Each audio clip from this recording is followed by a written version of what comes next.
Good morning, I'm Taylor Wilson, and today is Friday, January 31st, 2025. This is The Excerpt.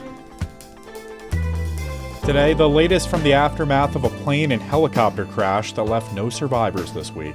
Plus, a look at some of President Trump's comments following the tragedy, and Senate confirmation hearings roll on. The National Transportation Safety Board confirmed to USA Today yesterday evening that investigators have recovered the cockpit voice recorder and flight data recorder from the jet involved in a mid-air collision with an Army helicopter this week. The tragedy near Reagan National Airport, just outside D.C., left 67 people dead and no survivors. For more on what exactly happened and what's next for the investigation going forward, I caught up with USA Today aviation reporter Zach Wichter. Zach, thank you so much for joining me after this tragedy. Yeah, it's a tough time for the industry, but glad that we have a chance to talk about it. We don't know exactly what caused the collision yet. So essentially, what everyone is doing right now is just waiting for the National Transportation Safety Board to fully begin its investigation and issue its findings. And at a press conference on Thursday afternoon, members of the NTSB warned that it's going to take some time. They don't expect to have a preliminary report into what happened before 30 days. And the final report that is going to really outline the true causes of this accident is probably going to take a year or more. Wow. So, Zach, we've heard that there were zero survivors. What might have contributed to this being so deadly? What we do know about mid-air collisions in particular is that they can be very hard to recover from. And this collision in particular happened at an extremely low altitude. The plane was on its final approach to landing. The helicopter, from what we understand, was flying low over the water. And typically, one of the things that planes need when there's an incident is altitude for recovery. And that is just sort of a blanket statement with any incident in the industry that recovery for airplanes is easier with more altitude. The compounding factor here, because it was a collision, is that both aircraft likely suffered from extensive structural damage. And it's very possible that even if they had all the altitude in the world, that they just would not have been in a physical condition to recover from that. But again, we don't know any of these things for sure. The NTSB has not issued any findings about this particular incident yet. And so we just frankly don't know what actually contributed to the outcome here. Zach, is there anything uniquely, challenging about this airspace in particular? There are many restricted sectors of airspace over and around Washington, D.C. There are many sensitive locations in that area, the Pentagon, the White House, the Capitol. Combined with that, there are multiple major airports sharing a relatively small amount of airspace over the city. So obviously this crash happened just outside of National, but you also have BWI in Baltimore and Dulles in Virginia. Those all serve the Washington metropolitan area. And then add to that, there was a military aircraft involved in this crash as well. You have all kinds of military installations in the area. You have training exercises going on. It doesn't necessarily mean that the airspace is more dangerous. You know, thousands of flights operate in and out of DC's area airports every day safely, but it does highlight that the airspace around DC is extremely complex, and it takes skill both on the part of pilots and on the part of air traffic controllers to keep all of the traffic flowing safely, as they pretty much always do. And as you said, Zach, we currently have few firm answers from the NTSB about cause or kind of where their investigation stands. What's next for investigators going forward, and what will they really be looking for specifically? You're going to have representatives from airplane manufacturers who are involved, the unions that represent the pilots, the flight crews, the air traffic controllers, as well as armed forces personnel who would be familiar with the helicopter pilots and what was going on with the helicopter program. Essentially, anyone who has virtually anything to do with any possible aspect of this accident will be consulted.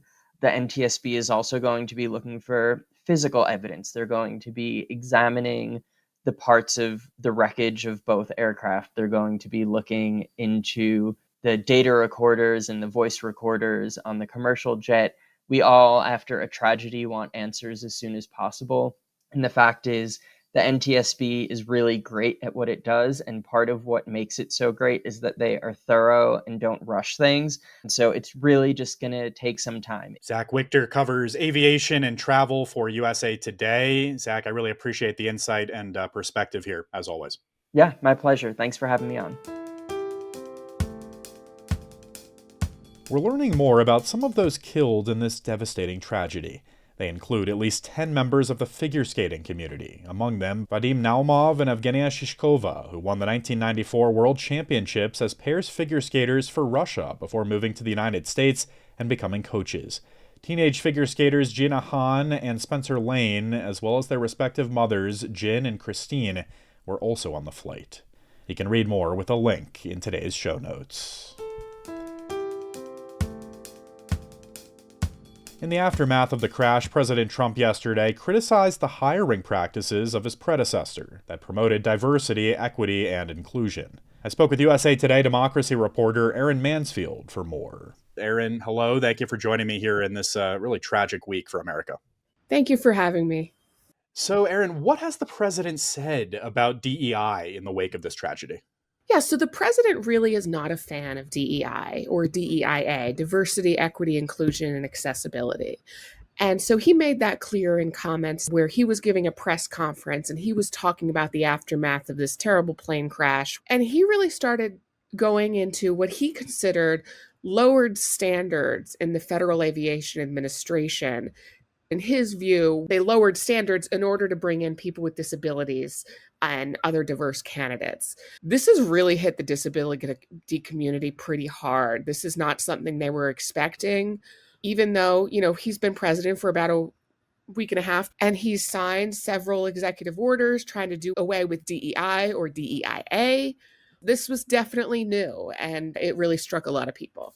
Well, I want to hear about the kind of response here in a second, Aaron, but I know he kind of specifically went after Biden and Obama era hiring practices, right, as it pertains to diversity initiatives. How so, kind of on that note, and is there any evidence that he brought up to link those practices to this crash that we saw this week? Yeah, he really didn't bring up any evidence. He was pressed by reporters in the briefing. And essentially, there's kind of an undercurrent, and you see it in his executive orders, the idea that diversity, equity, inclusion, and accessibility are the opposite of merit-based hiring. When most people who support these types of initiatives would say it's actually about getting people based on their qualifications and not on identity issues. So that's really where the rub here is. We don't have any evidence that there were lower hiring standards. Even before this crash and this incident happened, I spoke to Maria Town, who runs the American Association of People with Disabilities. And she talked about if you prevent the FAA from hiring people with disabilities, it's just going to remove opportunities. It's not making the planes more safe. Interesting. So you touched on this a bit, Aaron, but how do these comments really piggyback off of these executive actions we've seen from President Trump in these first few days in office when it comes to DEI? So the president, obviously a big executive order guy, has signed dozens of executive orders in the very short period he's been president. One of the ones that I think is important to point out here is one of his first executive orders was called Keeping America Safe in Aviation. And it ordered the head of the Department of Transportation and the FAA to, quote, immediately return to non-discriminatory merit-based hiring and to immediately rescind diversity, equity, and inclusion initiatives. Now, that's another example where he's presenting inclusion-based hiring as discriminatory against more traditional candidates. So among all of his executive orders, this was one of the only ones that pretty much immediately ordered them to go into the FAA and look at this. In my head, when I looked through all of his executive orders, it did kind of stand out. He's done a lot of things in his administration so far, but that was really probably one of his most aggressive DEI executive orders.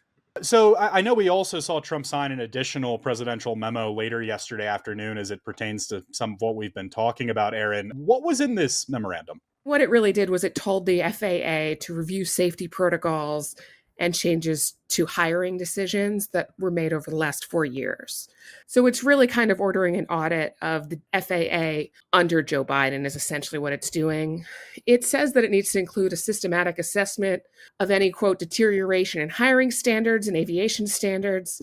It also says to replace people who don't meet qualification standards.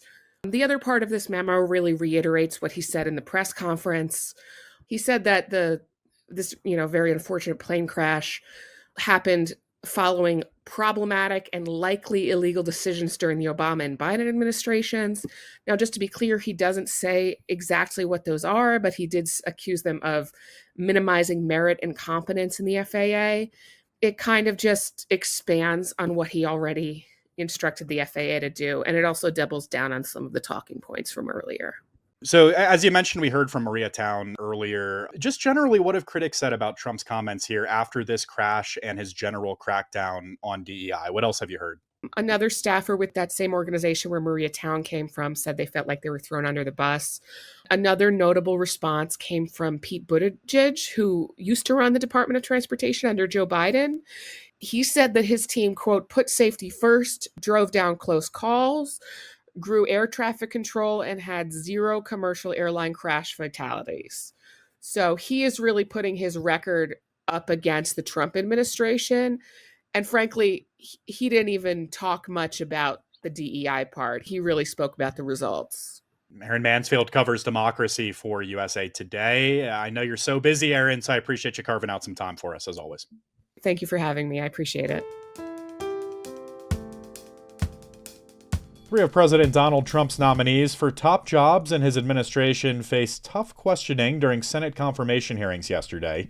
Among them, Robert F. Kennedy Jr., who continued to face grilling over his stance on vaccines as he awaits possible confirmation as Secretary of Health and Human Services. And it wasn't just Democrats. Republican Senator Bill Cassidy, a gastroenterologist, said in the past that Kennedy was wrong about vaccines. Cassidy has been viewed as a potential swing vote on Kennedy's confirmation. The Louisiana senator kicked off Kennedy's second day of confirmation hearings by asking if he would unequivocally assure Americans, particularly mothers, that vaccines do not cause autism. Kennedy said he would after being shown data to that effect. Tulsi Gabbard, President Trump's pick to be Director of National Intelligence, was grilled on a number of issues. She repeatedly sought to distance herself from her past support of Edward Snowden, who stole and leaked more than 1 million documents to the media about U.S. intelligence collection efforts. Multiple Republican senators pressed Gabbard on her position, saying Snowden was a traitor who undermined U.S. national security and not, as Gabbard has claimed in the past, a patriotic whistleblower. And there was also Kash Patel, Trump's nominee for FBI director. Patel's nomination has worried critics who view him as a Trump loyalist who will seek retribution against the president's political enemies. So it was notable that Patel broke with Trump yesterday on the question of how to handle January 6th defendants who assaulted police officers. Asked by Democratic Senator Dick Durbin if Trump was wrong to issue blanket clemency to January 6th defendants, Patel said it is within Trump's power to pardon. When Durbin pressed him further, Patel said he has always rejected violence against law enforcement, including during the January 6th attack on the Capitol. You can read more from yesterday's hearings with a link in today's show notes.